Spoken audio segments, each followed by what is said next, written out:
Bonjour à toutes et à tous, on se retrouve aujourd'hui pour une petite vidéo budget sur notre week-end prolongé à l'océan. Donc quel budget il faut? On va tout détailler ensemble tout de suite. Donc moi c'est premier mois budget, je m'appelle Leïla, j'ai 26 ans, je suis mariée et j'ai deux enfants, deux bébés. Je vis dans une petite ville pas très loin de Toulouse et je vais vous parler ici de mon budget pour un week-end en mai où on part tous ensemble à l'océan. Donc nous pour le budget vacances, vous avez pu voir dans mon budget du mois qu'on épargne petit à petit chaque mois sur une enveloppe Lydia qui s'appelle vacances. Donc pour notre budget vacances, on épargne en début de mois, en fonction de ce qu'on a en plus, de nos charges fixes, de nos charges variables et de nos enveloppes. Donc ce qu'il y a en plus, donc ce mois-ci par exemple c'était 165 € et on a pu mettre 50 € dans l'enveloppe vacances. Et ensuite, en fin de mois, quand on fait le bilan de ce qui reste, on peut à ce moment-là rebalancer, hop, à nouveau dans l'enveloppe vacances. Donc, notre budget vacances, récemment, il était à 0. Donc, on a recommencé l'enveloppe vacances il y a un mois, moins d'un mois, parce qu'on est parti en février à Center Parcs. Donc, on a vidé l'enveloppe vacances et du coup, on l'a recommencé. Donc, vacances, chez nous, c'est vraiment un budget qui change toute l'année. Au fur et à mesure, on met de l'argent de côté et quand on part en vacances, on le vide, etc., etc. On part un week-end prolongé en mai à l'océan. On part tous les ans le même week-end avec toute ma belle famille au même endroit. Ça fait 4 ans qu'on le fait. C'est une date qu'on bloque à l'avance. Au moins, tout le monde sait qu'à cette date-là, on se voit. C'est une des seules fois de l'année, enfin la seule fois de l'année, où on se retrouve tous. Parce qu'après, on vit tous à des endroits différents, on a des rythmes de vie très différents. Beaucoup ont des enfants et donc des obligations ou travaillent le week-end. Donc c'est assez compliqué. Donc c'est ce seul week-end prolongé en mai qu'on bloque et pour lequel on se retrouve toute ma belle famille. Donc mon mari a une sœur et deux frères. Et on retrouve aussi là-bas son oncle avec sa famille et plusieurs de leurs cousins. Donc voilà. Du coup, pour ce week-end en mai. Donc c'est en mai. Donc moi, je travaille le vendredi. Du coup, on pourra y aller qu'à partir du samedi parce que je travaille en 12 heures. Donc je finis à 20 heures. Du coup, ça fera trop tard pour partir avec les enfants. C'est trop d'organisation. Donc on préfère partir le samedi matin tôt. Et donc le week-end prolongé, c'est le week-end jusqu'au lundi. Donc le lundi qui est férié. Mais moi, vu que je travaille que le mercredi et vendredi, on a décidé, nous, de prolonger jusqu'à mardi. Le week-end avec toute ma belle famille, c'est du samedi au lundi. Nous, on va partir le samedi matin. Donc, c'est à Bordeaux.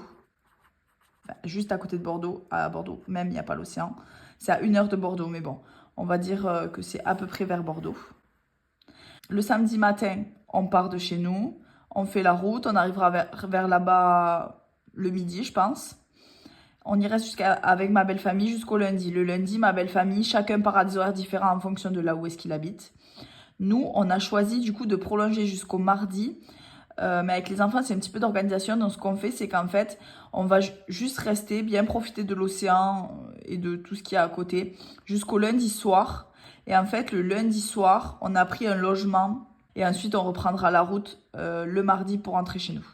Comme ça nous permet en fait de faire un week-end, de un peu plus en profiter. Déjà qu'on part que le samedi, voilà. Sinon, ça faisait seulement du samedi midi au lundi midi. Donc voilà. Là, au moins, le lundi, on va profiter bien toute la journée. On rentrera sur Bordeaux seulement pour dormir. Et ensuite, le lendemain, on fera un petit tour dans Bordeaux et on partira. Et puis aussi, ça coupe la route parce que nous, voilà, la route, nos enfants, c'est un petit peu compliqué la route. Donc, c'est vraiment mieux de faire une pause. Pour les postes de dépenses, le trajet. Premier poste de dépense. Pour ça, du coup, de chez nous à Bordeaux, je mets Bordeaux, mais c'est l'océan, quoi. Ça, c'est censé être un océan. Ça, c'est censé être l'eau. un péage. Oui, parce que je regarde des budgéteuses belges et là-bas, il n'y a pas de péage. Et ça, c'est trop cool. Et il y a d'autres pays. Je crois que l'Espagne aussi sont en train d'enlever. Dernièrement, quand j'étais partie en vacances en Espagne, ils étaient en train d'enlever tous les péages. Donc, je ne sais pas si c'était transitoire ou pas. Mais voilà. Donc, nous, en France, il y a les péages, malheureusement. Donc, c'est 20 € aller. Ça fait 40 € aller-retour. En fait, c'est 19. Mais du coup, je préfère budgéter 40. Donc, nous, on a déjà une enveloppe péage et parking. Mais du coup, on aimerait la remplir. Là, on aimerait vraiment prendre tout ça seulement dans l'enveloppe vacances. Donc, on ne touchera pas à l'enveloppe péage si possible. On verra après combien est-ce qu'on arrive à mettre dedans. Parce que comme je vous ai dit, elle est vide. Et finalement, ça va nous coûter assez cher. Donc, voilà, le trajet. Donc, le péage, 40 € aller-retour. Ensuite, le carburant. Donc, c'est assez particulier. Comme je vous disais, c'est assez particulier parce que pour le carburant, on va recevoir normalement en fin du mois d'avril, mais j'aimerais plutôt courant du mois d'avril, notre nouvelle voiture qui est une voiture électrique. On n'en a jamais eu, donc on ne sait pas exactement. Mais j'ai fait plusieurs simulations. J'ai essayé de me renseigner et quand on l'avait acheté, c'était une de nos premières motivations. C'est qu'on paie que 30% de ce qu'on paierait normalement avec une voiture pas électrique. Donc, c'est-à-dire que si par mois, on met 100 € de carburant, avec une voiture électrique, ça nous coûtera que 30 € d'électricité. Donc, si vous avez des voitures électriques, je veux bien que vous me dites si c'est vrai ou pas. Mais en tout cas, bon, tout ce qu'on a vu partout, c'était ça. Et la personne qui nous a vendu la voiture nous a dit ça aussi. Donc, voilà. Sachant que notre voiture sera chargée en partant. On devra faire un step à l'aller, un ou deux arrêts pour la recharger et pareil au retour. Nous, c'est vraiment pas quelque chose qui nous dérange parce qu'avec les enfants, on s'arrête à chaque fois. Comme je vous dis, nos enfants ne supportent pas vraiment la voiture. Donc, on est tout le temps obligé de s'arrêter. Et les arrêts, c'est minimum 30 minutes, le temps de changer la couche, se dégourdir un peu les jambes, manger un bout. Donc, nous, en soi, de charger la voiture, ça nous change rien. C'est juste que charger à la maison, ça vaut vraiment pas très cher. Ça, je crois, cet ordre d'idée, c'est pour charger à la maison, en fait. Et pour les bornes de charge, c'est des prix, ça dépend des autoroutes, etc. Bon, on verra, il y a des applications, en fait, qui existent pour simuler, en fait, des trajets et voir où sont les bornes, si elles sont disponibles et le prix de chaque borne. Donc, on verra. Donc là, j'ai essayé de me renseigner et du coup, tout ce que j'ai trouvé, en fait, c'était environ 3 € les 100 km. Et nous, il y a 350 km. Aller seulement. Je me suis dit que ça allait faire 15 € normalement. Mais je vais arrondir à 20 € parce qu'avec les bornes, voilà. Des fois, apparemment, ça peut vraiment varier du simple au double. Donc, je me suis dit que 20 € par trajet, c'était pas mal. Donc, ça fait 40 € aller-retour. Donc, c'est vraiment beaucoup, beaucoup moins cher. Avec une voiture moteur thermique, on aurait mis 100 € à peu près de carburant. Donc là, 40 € c'est quand même une belle économie. Pour l'instant, donc, 40 € de péage aller-retour et 40 € pour le carburant. Le prochain poste de dépense, donc là, je vais remarquer, donc le trajet, on en aurait potentiellement pour 80 €, ce qui est quand même assez raisonnable. Ensuite, pour le deuxième poste de dépense, c'est la nourriture. Ce qu'on fait, c'est que quand on part, on fait déjà 1 ou 2 plats familiaux. Parce que nos enfants, s'ils n'aiment pas ce qu'il y a au resto, et puis même pour le temps qu'on arrive, qu'on se pose, il faut qu'on ait tout le temps de la nourriture à disposition. Quand on a des enfants, c'est un petit peu d'organisation. C'est pas... Avant, c'est vrai que c'était beaucoup plus cool. Donc, pour partir, on aime bien faire 2 plats d'avance ou 2 quiches, 2 pizzas, un gratin, ou voilà, quelque chose de facile à manger pour les enfants. Donc, ces 2 plats d'avance, on les fait avec les courses de la semaine. Donc, avec notre enveloppe alimentation. Voilà. Ensuite, on va faire une petite enveloppe pour le petit-déj et les goûters. Donc, ça va être des compotes. Bon, c'est pour les enfants, pour nous aussi, mais principalement pour les enfants. Donc, le goûter plutôt pour les enfants et le petit-déj plutôt pour nous, on va dire. Donc, des compotes, des petits encas, salés, sucrés, voilà. Donc ça va être 15 €. Donc pour 4 jours, donc on y va, je vous ai dit, du samedi au mardi. En gros, ce sera 3 jours sur place, mais on va dire 4 jours en tout. 15 euros, ça suffit, hein. On va prendre 4 ou 5 compotes et 2 paquets de gâteaux, voilà, ça suffira. Des jus, vous savez, avec les pailles. Sachant que nous, on boit que de l'eau, exclusivement de l'eau, partout, tout le temps. On n'est pas soda, on boit pas d'alcool. Ensuite, sur place, ce qu'on va compter, c'est pour des glaces ou des petits plaisirs. Crêpes, des petites choses comme ça, des petits goûters. On va se faire une petite enveloppe de 20 euros. Donc j'essaie de faire à chaque fois approximatif. Voilà, on ne prendra pas de glace tous les jours. Je trouve ça écœurant, on ne prendra pas de crêpes tous les jours. Mais voilà, 20 euros, je pense que c'est pas mal. Les repas. Alors, ce qu'on fait, c'est que nous, quand on va en vacances, on aime bien faire des restos, profiter un petit peu, justement, pas faire la vaisselle, etc., à manger, surtout quand on part vraiment pas longtemps comme ça. Donc là où on va, c'est vraiment un petit village. Donc c'est à l'océan, on est à 200 mètres de l'océan, mais c'est un petit village et il n'y a que 2 ou 3 restos qui sont ouverts et ils sont ouverts que les week-ends. Hein, mais clairement, on a vite fait le tour. Donc c'est que des petits restos pas très chers. Il y a une pizzeria et 2 autres restos, je crois. Pour les repas, nous on compte 20 euros par repas par personne. Donc 20 euros pour moi, 20 euros pour mon mari, donc ça fait 40 euros par repas. Et en fait, on va au resto que le soir. Donc on ira le samedi soir et le dimanche soir, vu que le lundi, nos familles seront déjà reparties. Pour 2 soirs, 40 euros, donc ça nous fera 80 euros de resto. On y va que le soir parce que c'est le moment où on se réunit tous au resto. Mais sinon, après, la journée, chacun fait sa vie. Nos enfants sont petits, grands, d'autres n'ont pas d'enfants. Donc, on a vraiment tous des rythmes différents. La journée, on fait tous un peu notre vie. On se rejoint souvent à la plage. On met un parasol et tout le monde sait que voilà, on peut se rejoindre là-bas potentiellement. Mais sinon, on se rejoint que le soir. Donc, le soir, c'est resto et c'est du coup 80 euros. Il faut prévoir donc pour le repas du midi.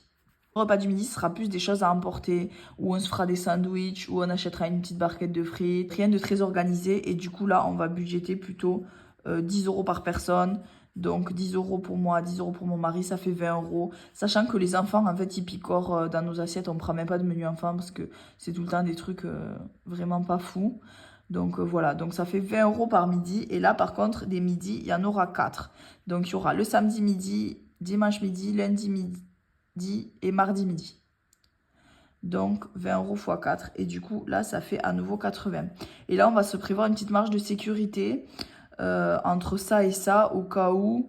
Et on va se dire, on va arrondir à 100 euros. Le trajet, c'était 80 euros. La nourriture, donc on emporte 2 plats avec notre enveloppe alimentation de la semaine. Donc ça, c'est 0.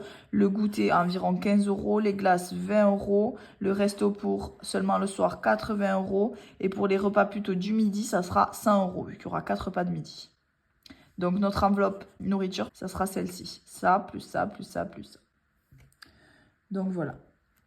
Ensuite, en soi, là où on va, c'est vraiment au bord de l'océan. Et la seule chose qu'on fait, c'est aller à l'océan. On peut louer des fois une plage de surf. Et là, avec les enfants qui grandissent, on ne sait jamais. En fait, c'est un petit village, mais il vient à s'agrandir d'année en année. Donc, à tout moment, il y a des nouvelles choses qu'on peut faire ou pas avec les enfants. Puis même le mardi, vu qu'on va dans Bordeaux, je ne sais pas trop.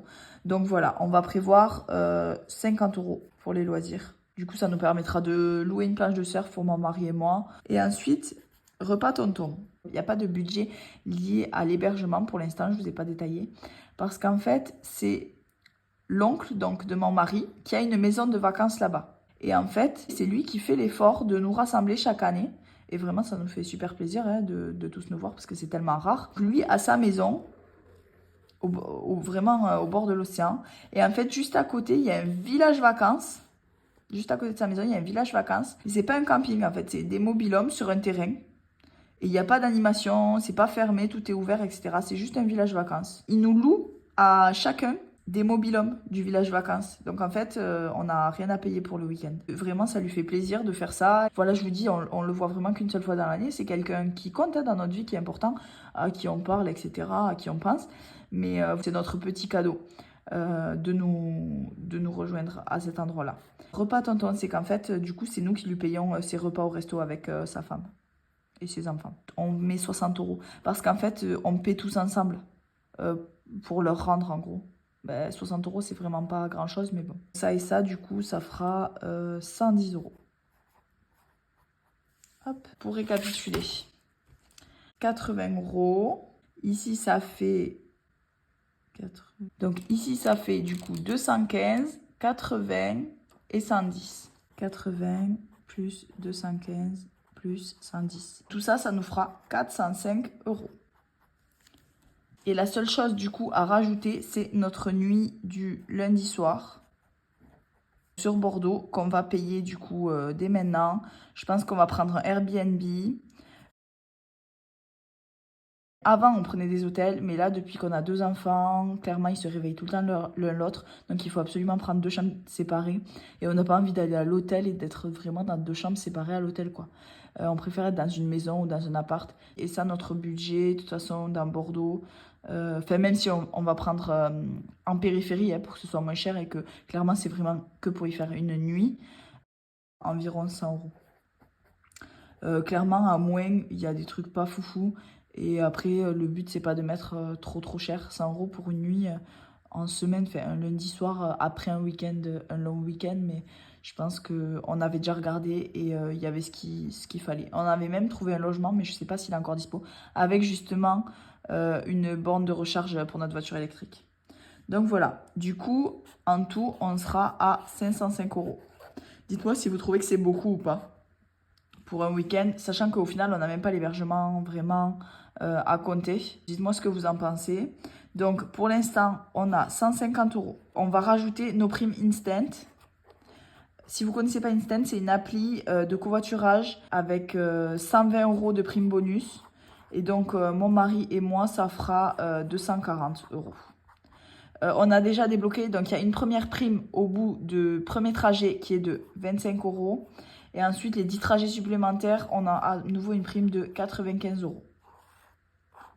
Donc, on a débloqué déjà la prime chacun de 25 € et ensuite, il faut qu'on fasse celle de 95. Pour l'instant, dans notre enveloppe vacances, on a 150 €. Donc, plus 2 fois 95, plus 190 €, ça fera 340. Et donc, il nous resterait à rajouter pour arriver à 505, 165. Donc ça, clairement, avec ce qui va nous rester à la fin du mois, plus ce qu'on va mettre en début de mois prochain, je pense que ce sera bon. Donc voilà, à voir, je vous tiendrai au courant dans une prochaine vidéo. N'hésitez pas à aller me suivre sur Instagram. Mon Instagram, c'est Premier Mois tout court, où je vous partagerai du coup ce petit week-end en direct en story. Là-bas, je poste pas mal de stories, mais plus sur ma vie de maman, quelques stories budget, mais pas beaucoup. Donc voilà, n'hésitez pas à me mettre des commentaires, j'adore vous lire et répondre même à des pavés, j'adore ça. Hop, et on se retrouve la semaine prochaine. Je pense que je ferai le bilan de la moitié du mois vers le 15-16. Donc on se retrouve la semaine prochaine pour une vidéo sur ce qui s'est passé dans mon budget depuis le début du mois, pour voir où est-ce qu'on en est un petit peu. Voilà, allez, gros bisous.